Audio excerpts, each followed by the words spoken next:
Hello दोस्तों, राधे राधे। स्वागत है आपका हमारे चैनल में।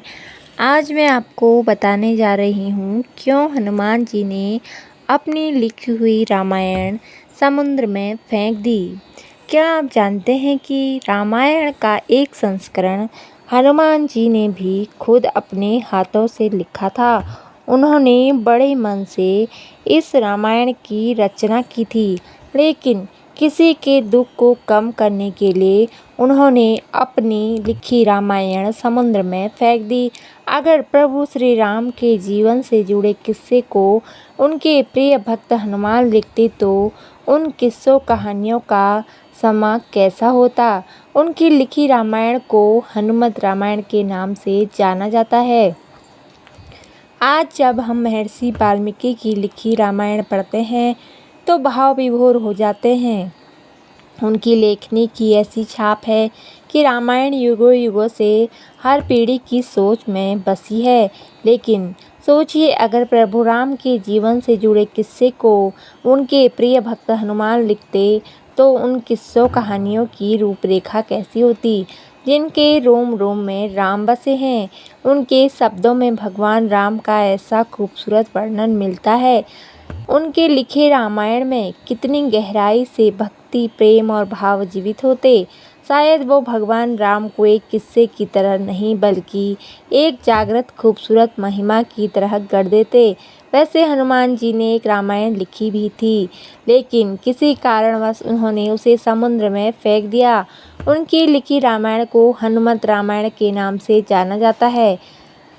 पौराणिक कथाओं के अनुसार जब लंका से श्री राम लौटे तो उन्होंने अयोध्या का पूरा राजपाट संभाल लिया, लेकिन उसके बाद हनुमान जी आजीवन उनके साथ नहीं रहे, बल्कि उसके कुछ दिनों बाद ही वो हिमालय जाकर वहाँ भगवान शिव की तपस्या करने लगे।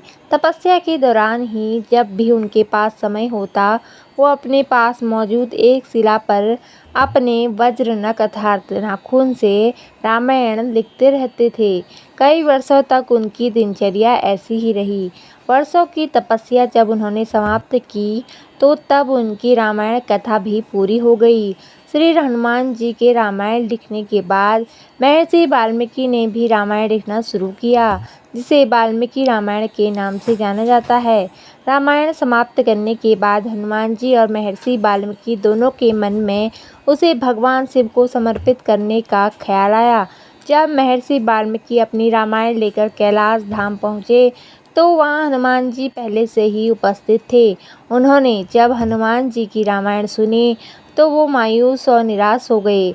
हनुमान जी ने जब उन्हें उदास देखा तो उनसे उदासी का कारण पूछा। इस पर वाल्मीकि जी ने कहा कि मैंने बहुत ही परिश्रम से रामायण लिखी थी, लेकिन अब आपकी रामायण सुनने के बाद मुझे लग रहा है कि मेरी लिखी रामायण को महत्व नहीं मिलेगा। आपकी रामायण के आगे मेरी रामायण कुछ भी नहीं है। वाल्मीकि जी को इस तरह निराश देखकर हनुमान जी से रहा नहीं गया। उन्होंने अपने एक कंधे पर अपनी हनुमत रामायण लिखी शिला रखी और दूसरे पर महर्षि वाल्मीकि को बिठा लिया। वो दोनों को लेकर समुद्र के पास आ गए और उन्होंने बिना एक पल भी सोचे अपनी लिखी हनुमत रामायण भगवान राम को समर्पित करते हुए समुद्र में फेंक दी। हनुमान जी की ऐसी उदारता देखकर महर्षि वाल्मीकि ने हनुमान जी से कहा कि मैं वचन देता हूँ कि कलयुग में एक और रामायण लिखने के लिए जन्म लूँगा, जो आम लोगों की भाषा में होगी।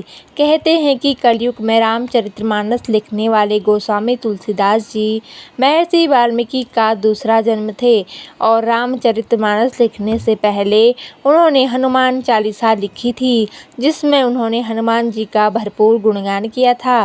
कालिदास के काल में भी हनुमत रामायण के अंश मिले थे। कहते हैं कि कालिदास के समय में हनुमत रामायण का एक अंश बहकर समुद्र के किनारे आ गया था, जिसकी भाषा और लिपि को समझने के लिए उसे सार्वजनिक जगह पर रख दिया गया। कालिदास वह पहले व्यक्ति थे जिन्होंने वो भाषा समझी और यह भी जाना कि रामायण का यह अंश हनुमान जी के द्वारा लिखा गया है। तो दोस्तों, हमारी कहानी यहीं पर समाप्त होती है। आपको कथा कैसी लगी कमेंट करके ज़रूर बताएं और ऐसी आध्यात्मिक और ज्ञानवर्धक कहानियाँ सुनने के लिए हमारे चैनल को सब्सक्राइब जरूर करें। धन्यवाद। जय माता दी।